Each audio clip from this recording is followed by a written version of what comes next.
financeiros. Não existem problemas financeiros. Existem problemas de estratégia. Quando você não entrega para o cliente o que ele quer, você não vai vender, você vai quebrar. Não porque os juros são altos, porque mesmo com juros altos tem gente que vai bem.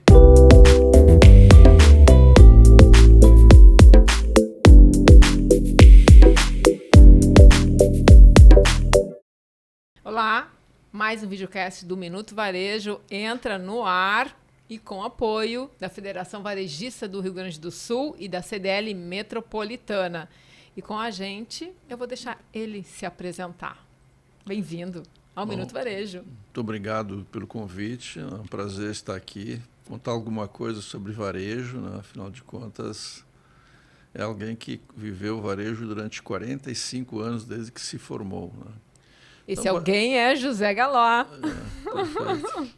Não, basicamente, eu sou de Caxias do Sul, certo? E chegou um determinado momento, eu queria ser engenheiro químico, né? Passei na URGS, mas aí descobri que eu queria... Sempre fui muito exigente, né? Então, mesmo tendo passado na URGS, eu fiquei sabendo que a melhor escola de engenharia química do Brasil era a Politécnica de São Paulo. Então, você imagina, tá, que na época existia URGS, perdão, e PUC, que todo mundo queria entrar. Eu entrei e resolvi trancar a matrícula e ir para São Paulo, fiz vestibular. Acabei descobrindo uma palavrinha lá, marketing, consumidor, né? Eu queria ser engenheiro químico.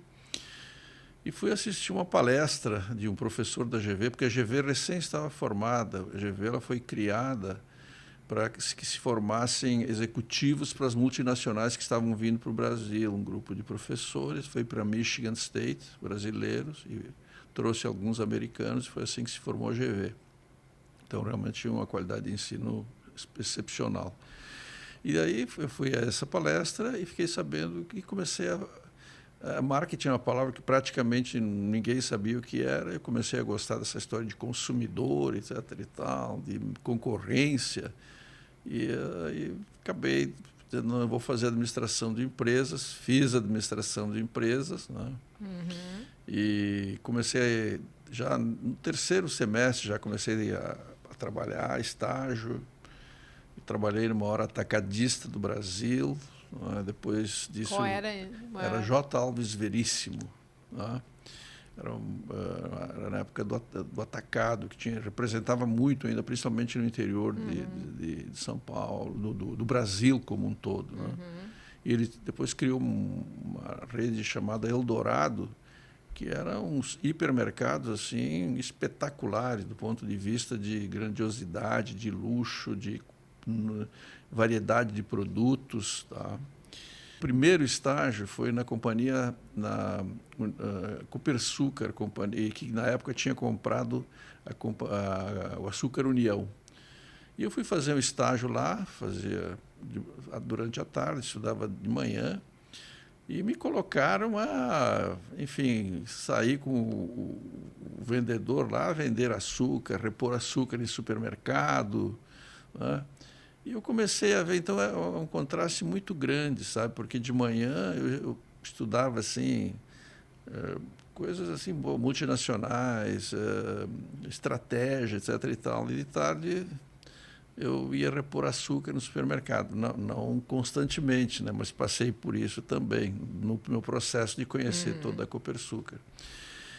E aí eu disse, poxa, a gente estuda tanta coisa lá na escola, mas no fundo as coisas acontecem aqui, no mercado, né? O consumidor está aqui. E isso foi algo assim que me marcou profundamente, e talvez eu agradeço tudo que eu sou a essa descoberta, que tudo acontece no mercado. Independentemente se nós estamos falando de uma indústria, de varejo, de serviços, tudo acontece no mercado, não é? Isso passou a ser, para mim, ser uma cláusula pétrea. Não farei nada mais na minha vida sem antes conhecer profundamente o consumidor. recebi um convite, né, do mesmo professor que me levou lá para o J. Alves Veríssimo para vir a Porto Alegre, onde existia um grupo financeiro chamado Maisonave, que ele fazia vários investimentos, né? Ele tinha uma fábrica de calçados, uma perfumaria, tinha área imobiliária, tinha uma área de defensivos agrícolas e também tinha uma cadeia em Cosul, né? Que era do seu Werner Unsch e que o grupo tinha comprado. Que não existe mais, né? Não existe mais. Lembrando que é uma das marcas, né? Exatamente. Redes de varejo que desapareceram. Se a gente começar aqui a falar das que não tem mais, é uma conversa que vai longe, né? 3, 4 minutos. É né? verdade. Que mostra... É uma outra pauta, né? Por que as redes por fecham. que isso acontece. Né? O meu primeiro objetivo... eu fui para a holding para exatamente fazer uma análise das empresas, se estavam indo tão bem ou não. E a empresa, a Incosul, estava com problemas financeiros sérios.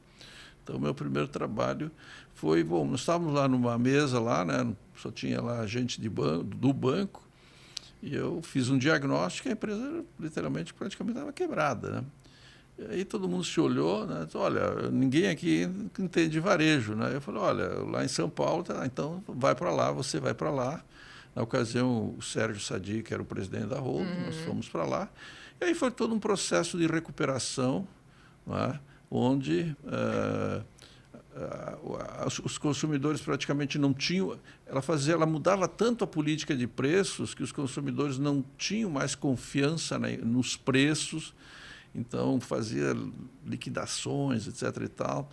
Então, foi um processo assim, de parar aquilo tudo, de refazer todo o mix de produtos, parar aquelas extravagâncias, voltar para a rentabilidade. Porque é também um período em que tinha a tal da hiperinflação. Que devia ser uma tortura diária, né, para quem estava no varejo. Né? Certamente. Eram inflações, né, de 30% ao mês. Né? Chegou um momento ali, exatamente ali, né, na época do Sarney, que a inflação foi 3.400% no ano. Então, você imagina o que era. Né? Houve épocas que a gente não colocava preço nos produtos, colocava o RTN. Exatamente, né? As moedas então, o preço da ORTN mudava todo dia. Então, você chegava uma camisa, custa 9 ORTNs. Então, 9 ORTNs, hoje essa camisa custa 90, amanhã custa 92 e assim vai indo. Bom, o resumo da história, né, que a gente conseguiu recuperá-la, tá? E ela passou assim a ser bastante rentável, cresceu, chegou a ser líder de mercado e nós implementamos não só o mix de produtos, mas principalmente um posicionamento que a diferenciava das outras redes. Nós tínhamos uma comunicação altamente diferenciada, com campanhas assim incríveis, né? Super diferenciadas. Eu me lembro que o pessoal do Pão de Açúcar, lá de São Paulo, vinha aqui para copiar as nossas campanhas. Né? Que, aliás, é um detalhe que eu acho que marca um pouco essa trajetória. E é uma coisa muito assim, até peculiar. A gente até agora não falou em Renner, e a Renner é certamente, né, o que projetou o senhor, mas a gente não vai falar de Renner aí. O que fazia as redes fecharem lá atrás? A semelhança com o que a gente vê hoje? Né, os motivos também, porque continuam fechando, né, a gente, ou entrando em crises grandes e grandes varejistas, assim, só para rapidamente a gente... Olha, você acha que mudou o cenário, mudou? Eu saí da Incosul e aí criei meu negócio, porque eu todos os anos ia para os Estados Unidos, tá? Gostava muito de varejo. Então, quando eu saí da Incosul, eu implementei a Moda Casa, que era uma loja discount store, que era um pavilhão de 2.500 metros quadrados, lá no final da Ipiranga, que só tinha aquele pavilhão. Em Porto Alegre, só para situar a galera que está lá no Amapá assistindo. Em Porto Alegre, né, onde todos os móveis ficavam no centro de Porto Alegre, numa avenida Oswaldo Aranha. Nós éramos os únicos lá. E aí a gente chegou a ter 8 lojas, tivemos também uma cadeia de eletrodomésticos. Daí era uma potência, né, uma da casa, é verdade. Mas na época existia muita sonegação em imóveis. Aí eu jogo, eu não jogo. E também eu vi que o negócio do eletrodoméstico ele demandava muito capital de giro. Então eu resolvi vender, tá? Mas eu aprendi muito sobre eletrodomésticos. Aliás, eu aprendi na Incosul, etc. Bom, o que acontece, né, depois disso, né, nós tivemos assim, várias cadeias. Né, tivemos o Marapuã, por exemplo, que chegou a ser líder de mercado e sumiu. Olha, o que cria problemas numa empresa de eletrodomésticos, tá? Em primeiro lugar, ela vende itens de compra comparada. Você tem aquele televisor que ele é igual em 7 ou 8 lojas. Tá? Né, se repetem, então, né? se você vai só para o preço, né, é um processo predatório. Então, você tem que criar que nós acabamos criando na Incosul. Nós criamos uma prestação de serviço. Nós tínhamos preços competitivos, mas tínhamos uma excelência em prestação de serviços. E aí também o preço não é tudo. Não é?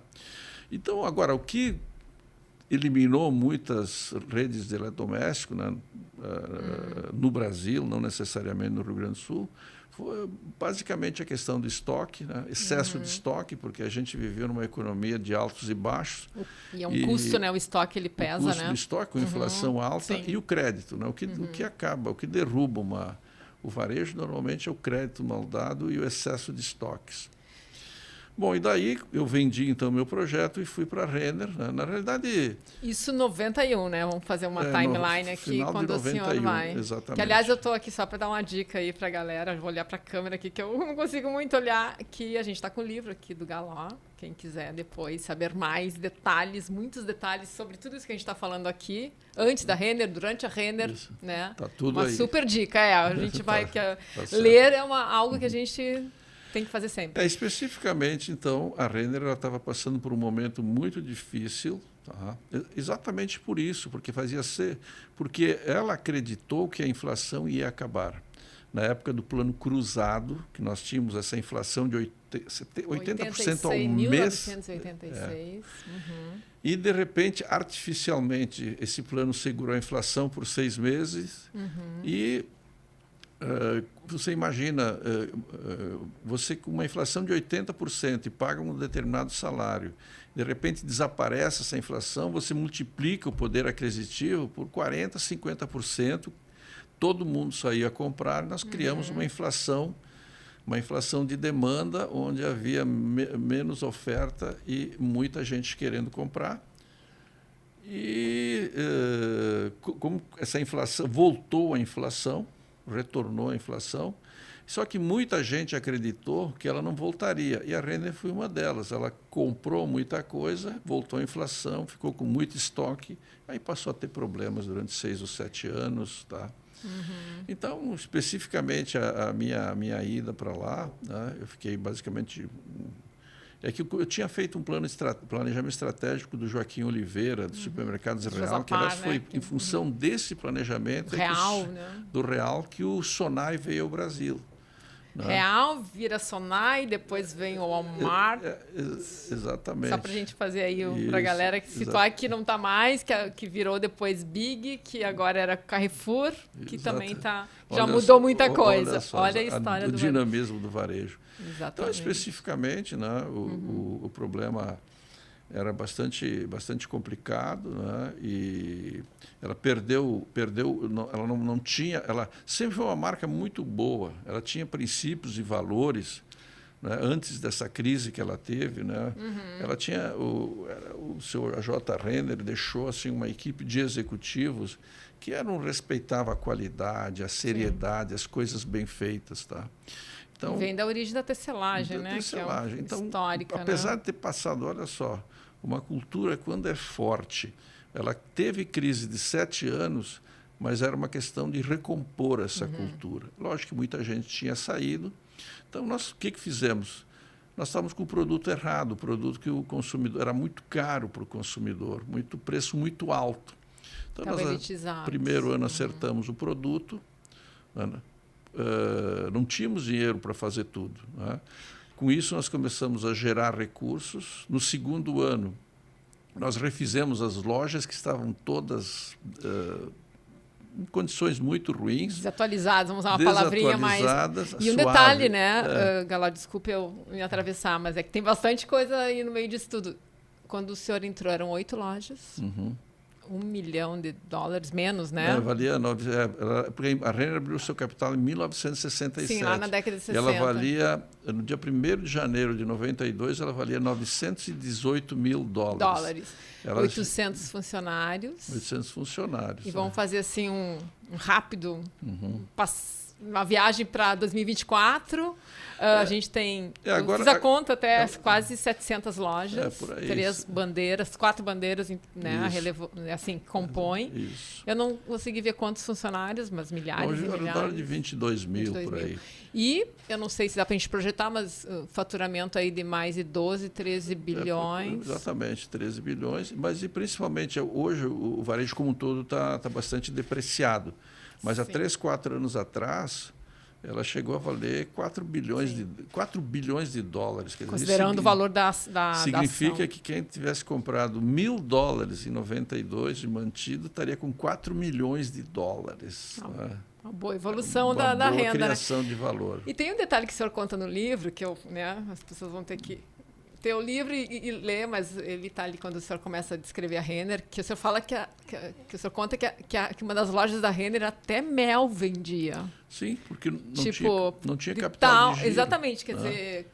Então o pessoal transformou a Renner na época da crise em colocava marcas, quase marcas assim, praticamente alugava espaços. Né? Lógico, isso tudo tiramos e para voltar para a origem. Né? Primeira coisa, então, a gente consertou a empresa, né? Nos famosos 4 P's que a gente aprende em administração. Acertamos o P-produto, colocamos o preço certo, como consequência, acertamos os pontos de venda e acertamos a comunicação. Então, passou a haver uma coerência entre os 4 P's, que sempre tem que haver uma coerência entre os 4 P's. E o senhor acrescentou outro P, né? O P, pessoas. Exatamente, né? isso achei Exatamente. muito legal. Que aí quando nós levamos uns 2 anos para acertar os 4 P's, e daí paramos para pensar, agora vamos definir quais são as regras do jogo daqui para frente. Como é que vai ser a cultura dessa empresa? Quais são os seus princípios e valores? E normalmente, quando você faz um propósito, tá, de uma empresa, sempre tem a questão do cliente e da satisfação. Em 1995, eu cheguei à conclusão, disse, olha, gente, eu sempre, desde a minha formação até 95, eu falava em satisfação do cliente. Mas você vai amadurecendo conceitualmente. Eu disse, olha, eu acho que nós temos que ser mais exigentes. Vai chegar um momento que satisfação vai ser para todo mundo. Commodity, né? Commodity, né? Não se espera mas não é bem assim. Não é bem assim, Eu estou me contendo aqui porque eu já estava querendo... Aí veja como há oportunidades nesse país, como tem muita insatisfação ainda. Né?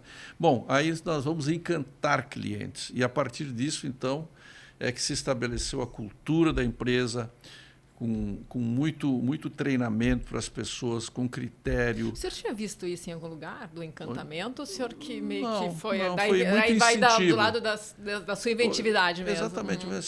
Veja bem, eu nem sei quanto tempo, mas eu me formei em 75 até 95, dá o quê? Dá 20 anos, 20 e poucos anos. Você vai evoluindo, visitando anualmente, 1 ou 2 vezes o varejo na Europa. Você vai desenvolvendo o conceito, vai evoluindo a sua cabeça, certo? E a partir disso, então, né, essa questão do encantamento, o que significa? Né?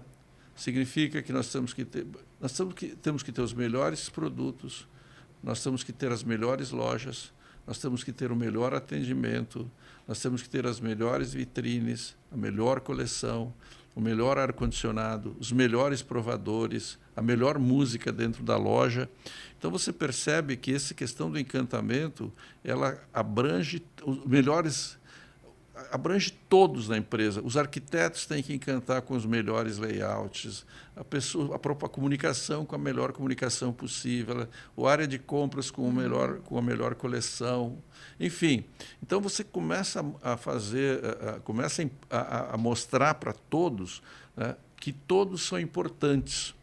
E daí você cria você cria algo mais nas pessoas. Então o arquiteto ele não é um arquiteto só, ele é um encantador de clientes. Uma pessoa que compra, ela não é um comprador, Ele vai comprar uma coleção que vai encantar clientes e que ele vai conseguir ver todo mundo vestindo a sua... Então, esse é o conceito que fez a Renner crescer. Mas eu tenho uma curiosidade, porque, ok, a ideia, tudo estava desenhado, o senhor colocou... Mas como foi a adesão? Como é que o senhor conseguiu a adesão dentro? Porque aí era uma empresa, claro, escalou, foi crescendo, mas como... Porque eu acho que essa é uma parte importante. Como fazer com que, né, o time entre no mesmo espírito que o senhor estava... As pessoas só fazem alguma coisa se se faz um sentido para elas. Então, talvez eu precisasse mais tempo para explicar. Mas eu disse assim, olha, se nós fizermos isso, se você fizer isso, você vai ter o reconhecimento do seu cliente. As pessoas você vai achar um sentido para a sua profissão, certo? Então, desde um vendedor, né, ele não vai ser um vendedor, vai ser um encantador de clientes. E a coisa realmente começou, por incrível que pareça, a gente começou por aí, começou a funcionar exatamente depois de 1 ano e meio. Você implantar encantamento não é de uma hora para outra. Não é chegar no dia seguinte e vai encantando. Muita insistência.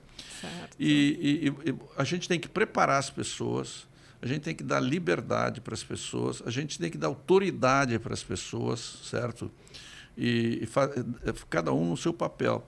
Então, eu, quando inaugurava lojas, por exemplo, eu dizia assim, olha, eu ou qualquer diretor que estava comigo, e eu imagino que hoje continue também, né? Eu ia para as lojas, né, e dizia assim, olha, gente, eu estou aqui, primeiro vamos rever os valores. Ficava 1 hora falando todos os valores da Renner, a importância das pessoas, uma empresa justa, uma empresa profissional, uma empresa que dá a mesma oportunidade para todos, né, uma empresa que quer encantar clientes. E eu estou aqui para dizer para vocês o seguinte, se a Renner, no dia a dia de vocês na loja, ela criar um problema para um cliente, vocês têm autorização do presidente da empresa para pegar o dinheiro do caixa e resolver o problema do cliente. E vocês não serão advertidos por causa disso. Eu dou minha palavra aqui.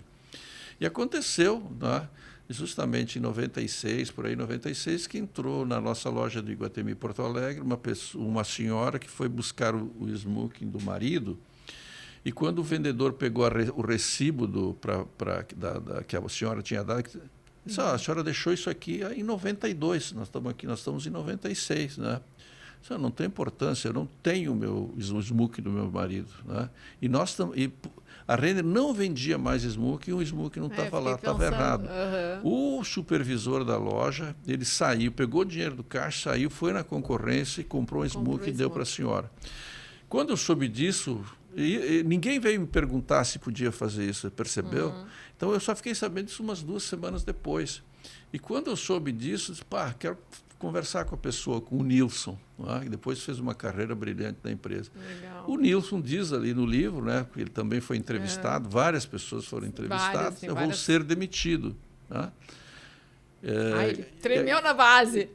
Quando eu cheguei, Nilson, aconteceu isso, parabéns. Está começando a funcionar o encantamento. E você me deu uma ideia. Vamos fazer o seguinte, a tua história é tão bonita que você escreve e nós vamos mandar para todas as lojas, na época 20, 25 lojas. E vamos pedir que cada um dos colaboradores das lojas ou da empresa escreva uma história de encantamento por mês. Nós vamos escolher as melhores histórias, vamos reconhecer. Então, o reconhecimento é uma das coisas essenciais para você deixar as pessoas motivadas.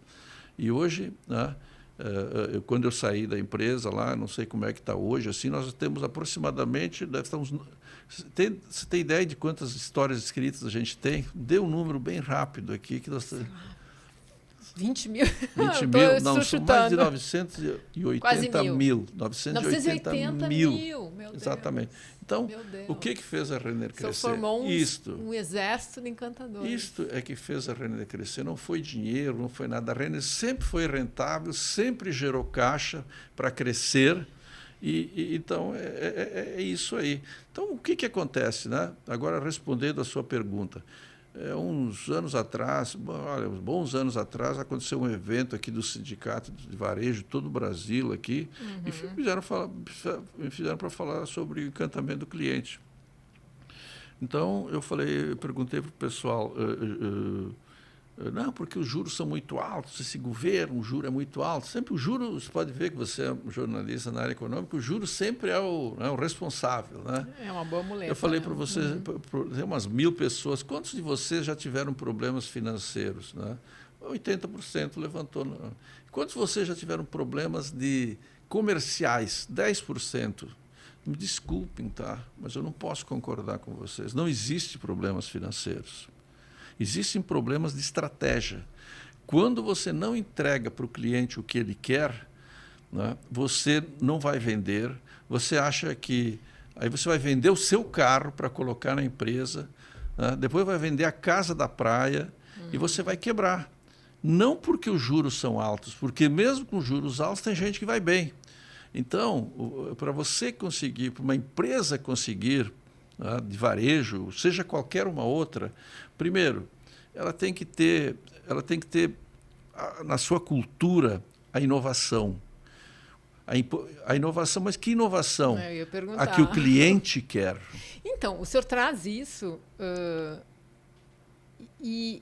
inclusive em outros programas a gente também, né, que já estão no ar, se fala assim, você tem que entregar o que o cliente quer, o que ele gostaria de ver, e não o que tu quer que ele... Sem dúvida. Mas a gente vê que isso não é tão... Não sei se é difícil, ou o que falta para o empreendedor, o varejista, entender e fazer isso. Ou ele não... Porque o que o senhor fez lá atrás, vamos me estender um pouquinho aqui, o senhor empoderou as suas equipes, né? Sim. Que é uma palavrinha também que hoje também se usa muito. Perfeito. O que está faltando para o varejista que não consegue entregar, ter o resultado que ele gostaria de ter no negócio dele? Porque ninguém quer perder, eu acho, né? E você tem que abrir a empresa para a voz do cliente. Você tem que ir para as lojas, né? Nós temos o encantômetro que a gente implantou em 96, Sim. onde o cliente dizia o que lhe desagradava. Hoje, com as redes sociais, você tem as redes sociais. É só você ver que as redes sociais, que as pessoas falam da sua empresa. Né?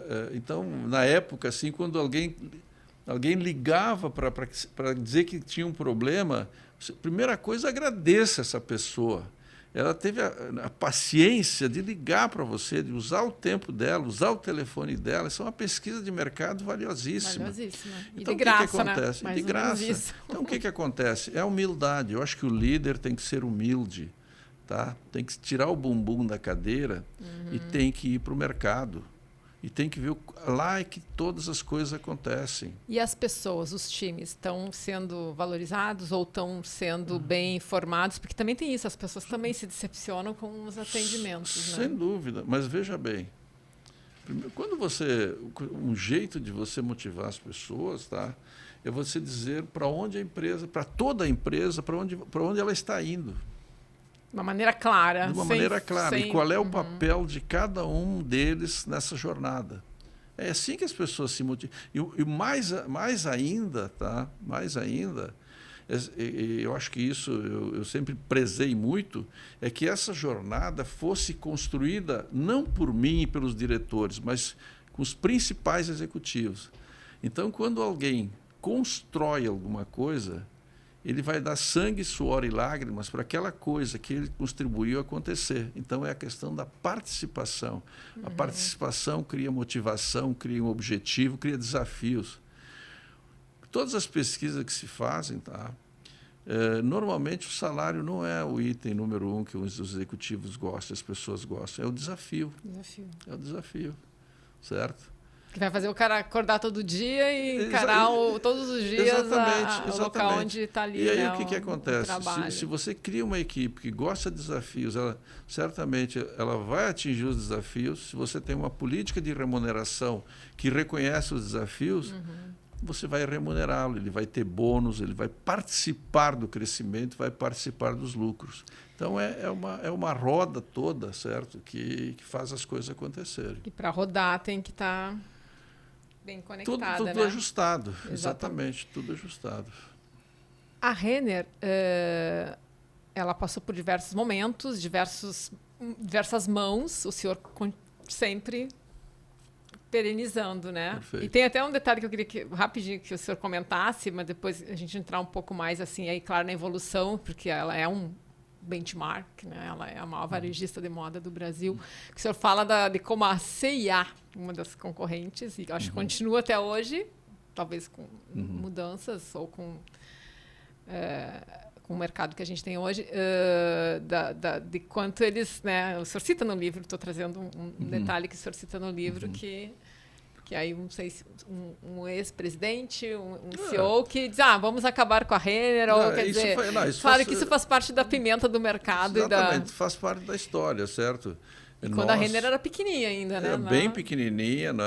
Com 8 lojas, só onde em Porto Alegre representava 70% das nossas vendas, a região metropolitana, e nós, como a equipe estava desmantelada quando eu entrei, eu contratei como gerente de compras uma pessoa que tinha passado pela C&A. Nem tirei da C&A, tirei. Só que na época, né, havia um CEO da família, né, na C&A, e ele realmente ficou... mordido. Super mordido. Ele era extremamente competitivo. E daí, quando inaugurou a segunda loja aqui da C&A em Porto Alegre, ele chegou e disse, o Raul, que era o nosso gerente de compras que eu admiti, foi lá e disse, Raul, você está na Renner, tá? Então eu vou acabar com vocês. Onde vocês abrirem uma loja, eu vou abrir uma... Foi a melhor coisa que aconteceu, certo? Porque quando você não tem um inimigo, cria um inimigo para ser melhor que ele. Não pela inimizade, vou entender bem.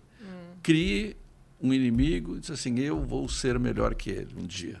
Te tira da zona de conforto, mas isso, a ideia de que o líder acaba sendo... Ele era líder, era melhor que a gente, fazia a melhor coleção. Sim. É uma rede holandesa, né? Os donos. Holandesa. Holandesa. E, enfim, aí começou a fazer guerra de preços com a gente. Então, nós... Teve o episódio do anúncio, né? Teve do anúncio, Eu lembro, o senhor fala da questão de quando...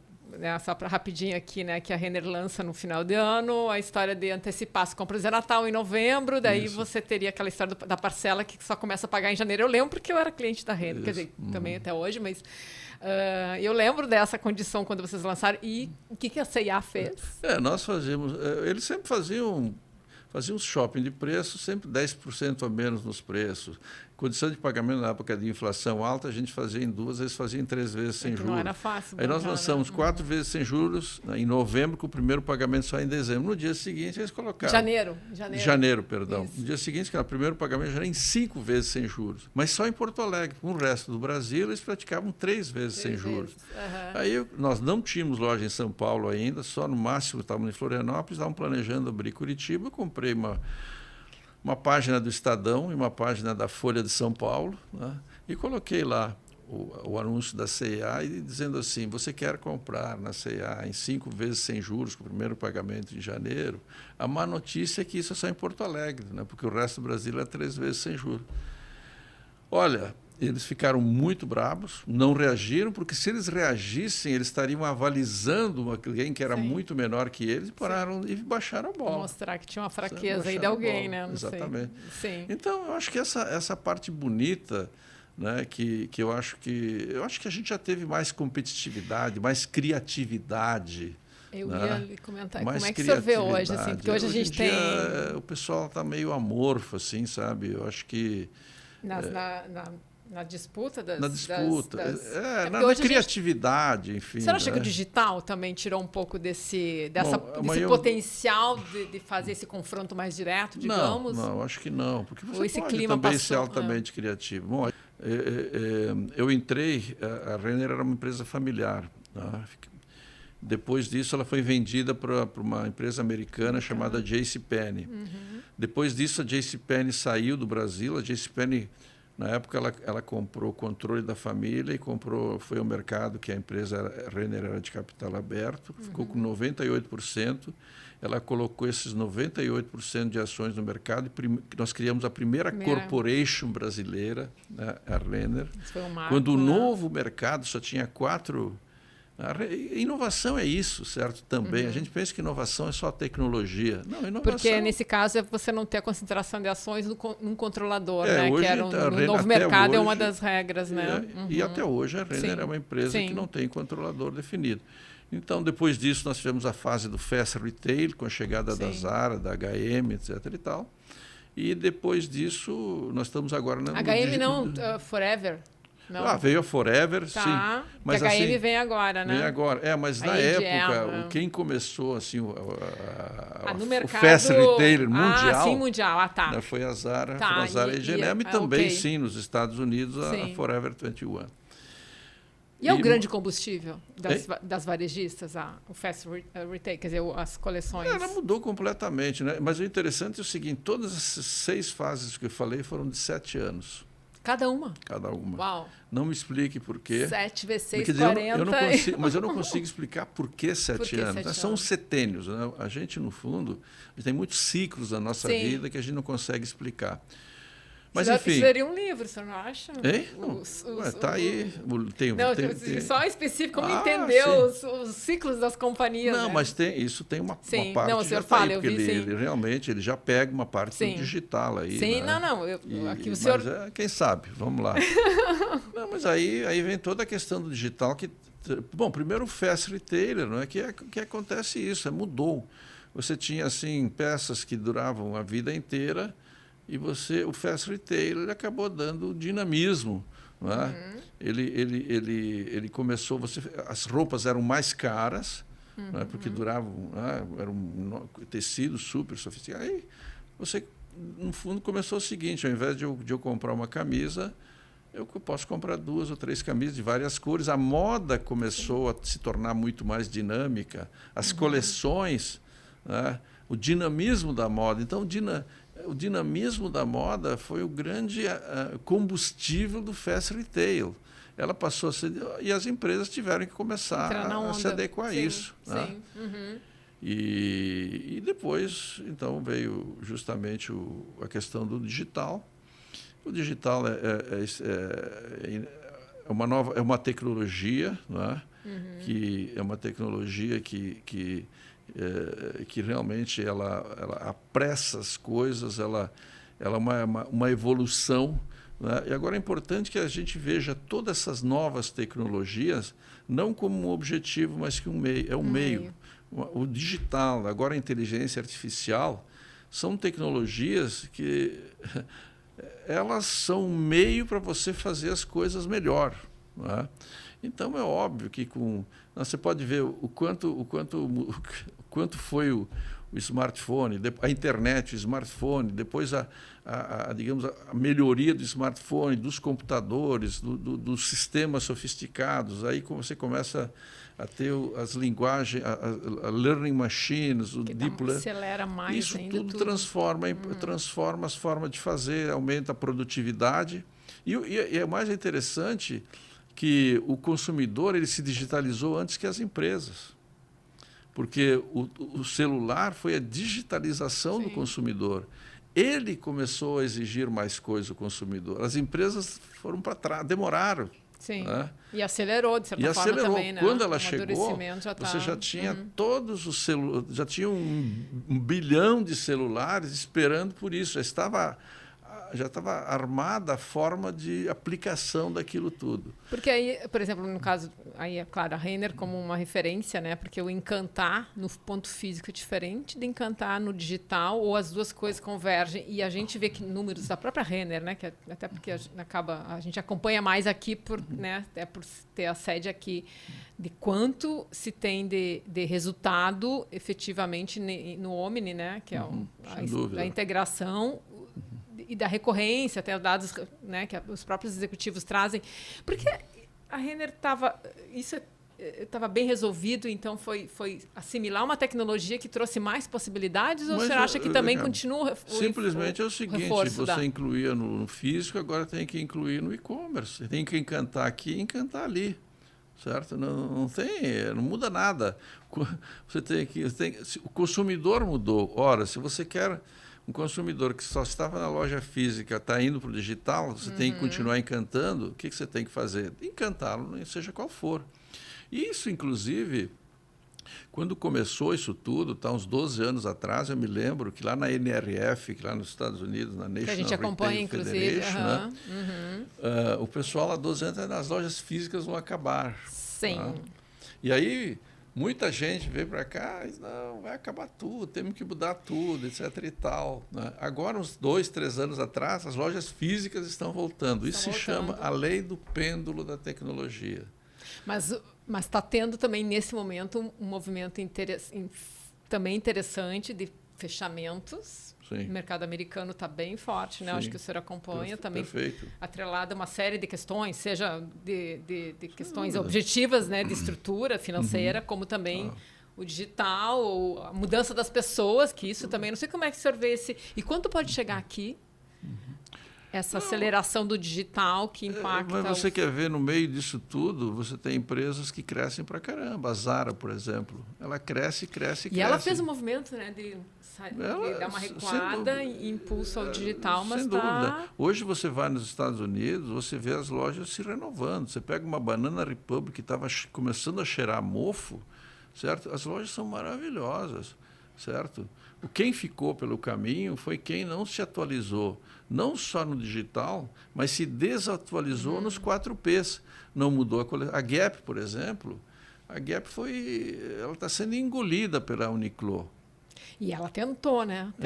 Tentou dar uma... Mas ela tentou como, né? Ela tentou várias vezes, por quê? Porque a essência era uma. Cada tentativa vinha um CEO diferente que não conhecia a cultura, que não conhecia nada, ele sofisticava demais, outro popularizava demais. Acerta. Quer dizer, então, sabe, a pior coisa que tem é você contratar uma pessoa nova com autoridade e ela não conhece a empresa e ela começa a inventar. E aí descaracteriza e cada vez mais descaracteriza e cada vez mais descaracteriza.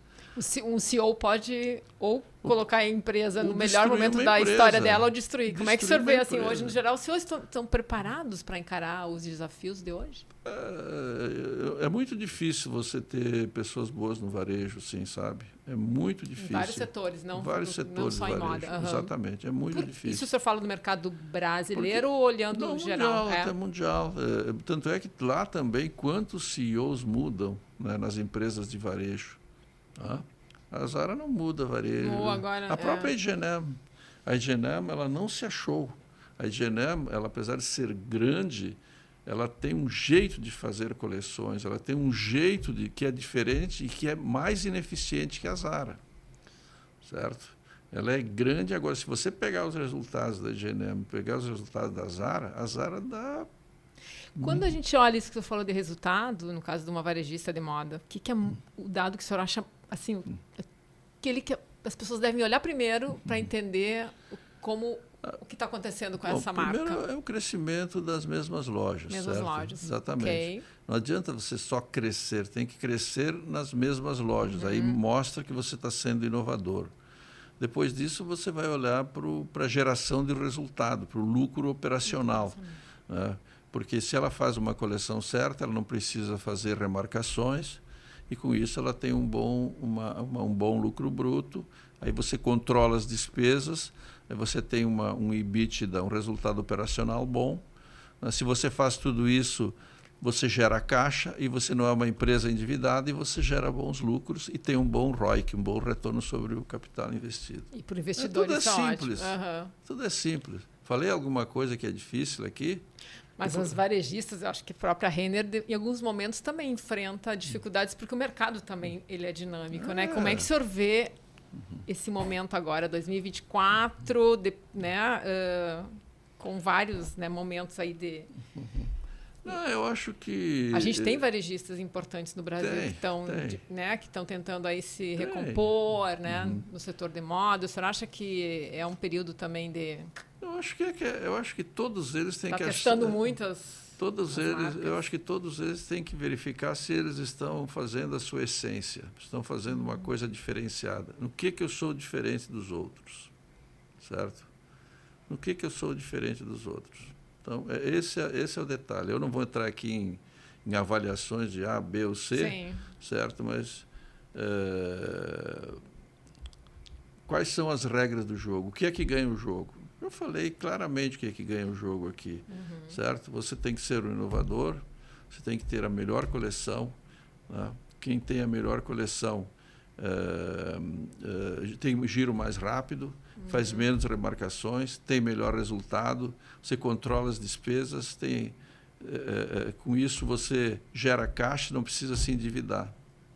É isso. Já tem aqui um MBA aqui em poucos minutos. Exatamente. E nada difícil, certo? Agora tem que ter exatamente o senso de fazer isso acontecer.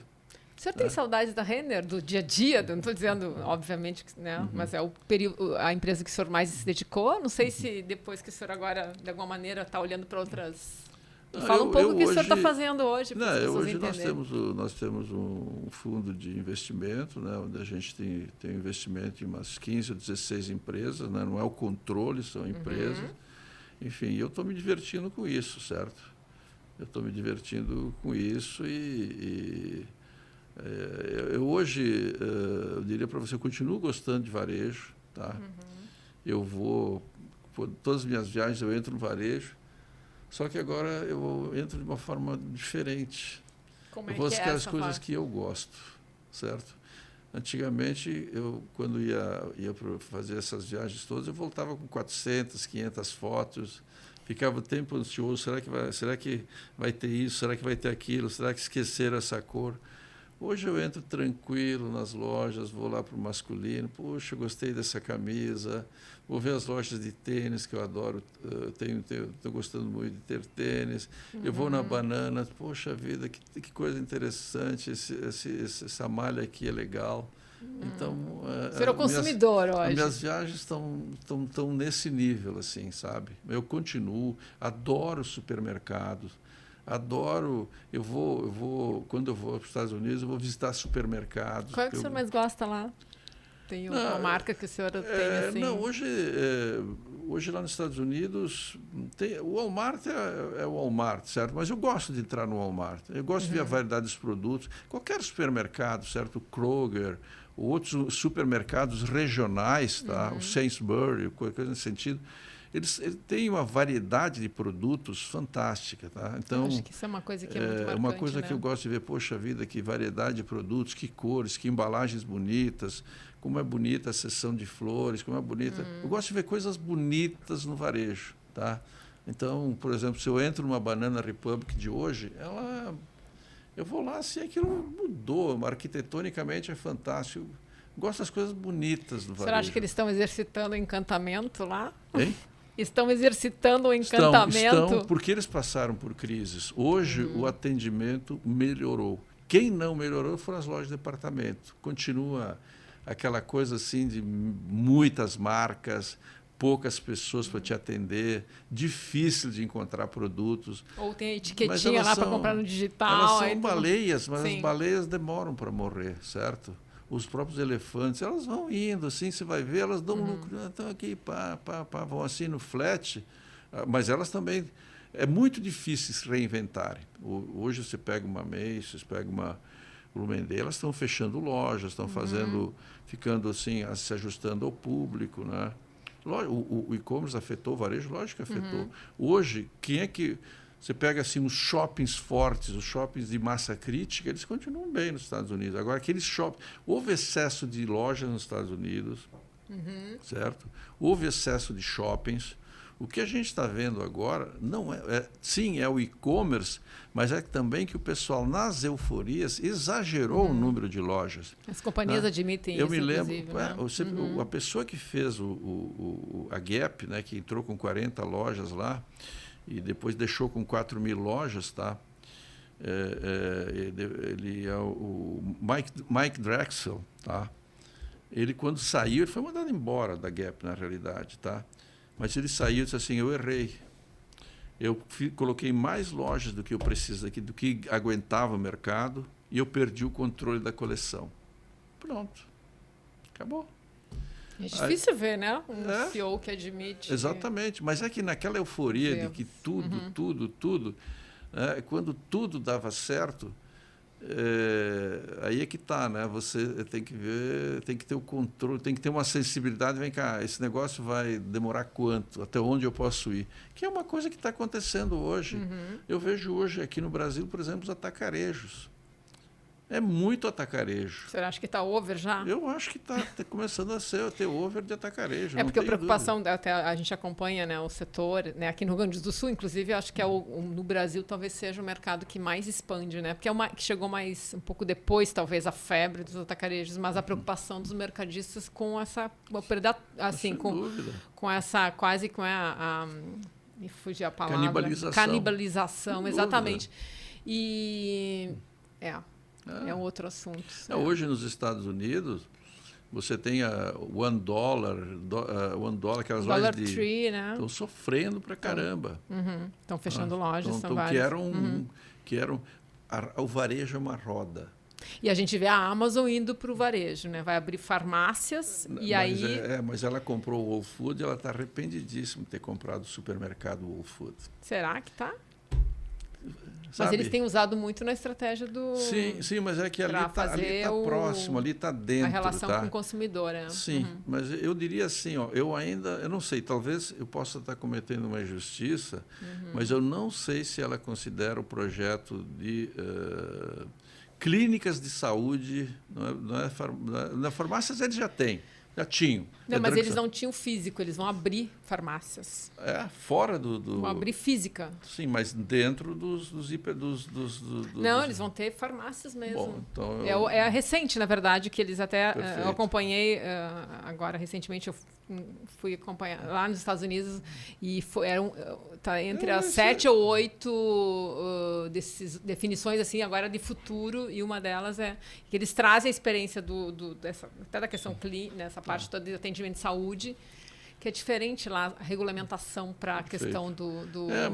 mas vai entrar enquanto as grandes redes estão fechando, então está um pouco... Exatamente, a Walgreens, a CVS, CVS, a Duane Store lá em Nova York, que foi comprada pela Walgreens. Então, que tipo de... Ou eles têm que fazer uma coisa diferente. Não tem que fazer uma drugstore. Tem que agregar, de repente, que seja um centro de saúde, onde, inclusive, tem uma drugstore. Aí talvez seja... Bom, vamos deixar... Nos próximos meses a gente acompanha. No próximo videocast a gente vai fazer uma análise para ver o que tem vários assuntos aqui para a gente voltar. Mas uma coisa é certa, o varejo ele é fascinante, né? Porque, como eu falei, olha, eu quando comecei a ir para lá, estou falando de 40 anos atrás, as lojas de departamento eram o máximo, certo? Aí depois começaram a aparecer as big boxes, a Staples, a Toys R Us, a Best Buy, que são aqueles grandes caixotes com grande quantidade, né? Depois aí surgiram as lojas especializadas, a Gap, a Express, etc. e tal. Aí a coisa foi andando, e depois disso você começa a ter o Walmart Supercenter, né, que o Walmart não vendia comidas no início do Walmart.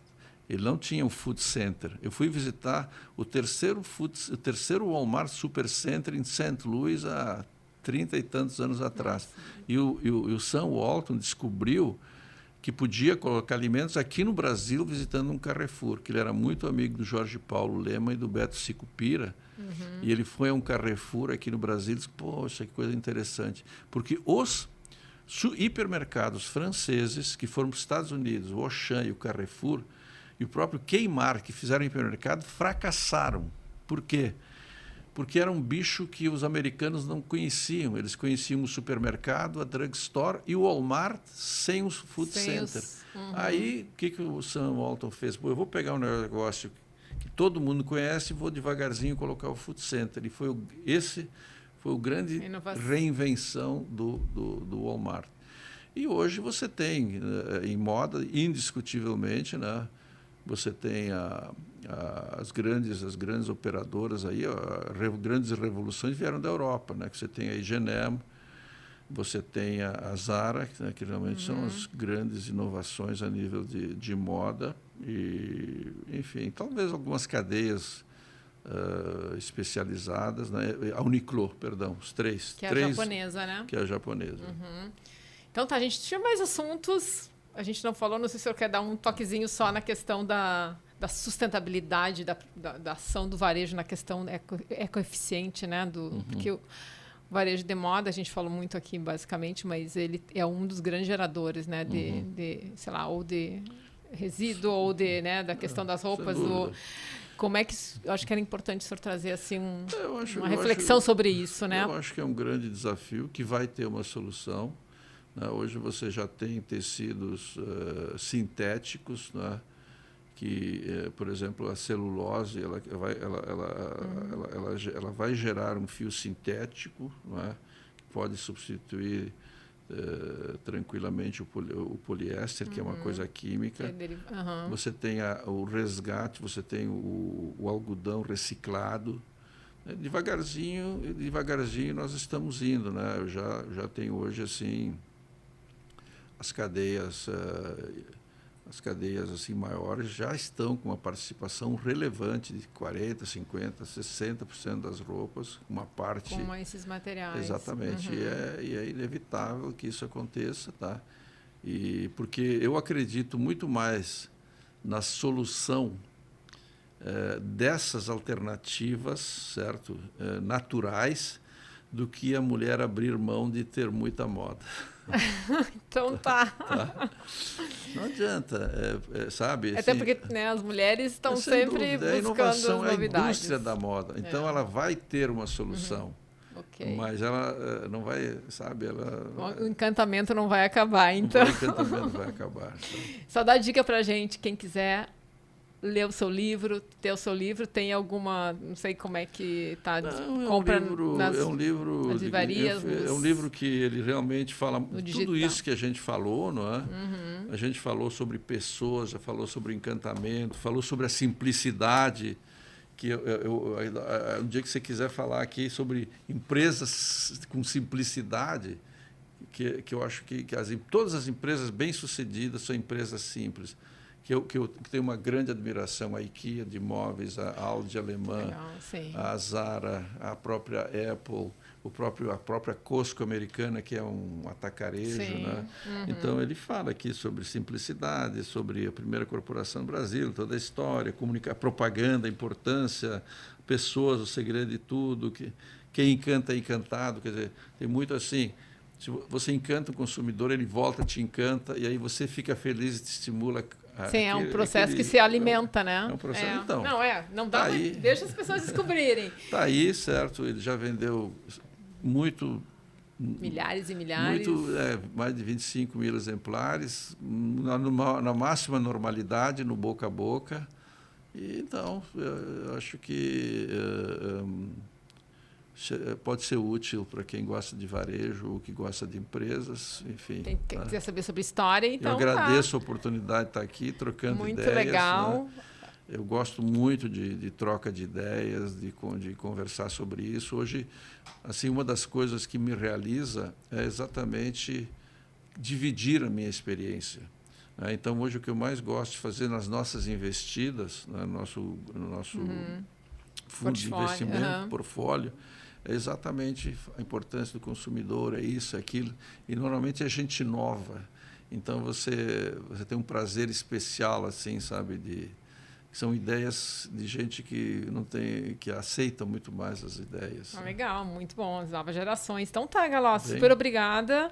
Um prazer, acho que ter você aqui para trazer essa trajetória e também essas reflexões, essas cutucadas que fazem parte aí da evolução. Muito bem, quem agradeço sou boa eu. Informação. E parabéns pelas suas iniciativas e pelo programa, que tenho certeza que ajuda muitas pessoas aí também. Legal, super obrigada. Então, só lembrando, né, o Minuto Varejo Videocast tem apoio da Federação Varejista do Rio Grande do Sul, da CDL Metropolitana, e acompanhar a coluna no jornal, no digital, nas redes também com o que rola por aqui. E até o próximo videocast do Minuto Varejo.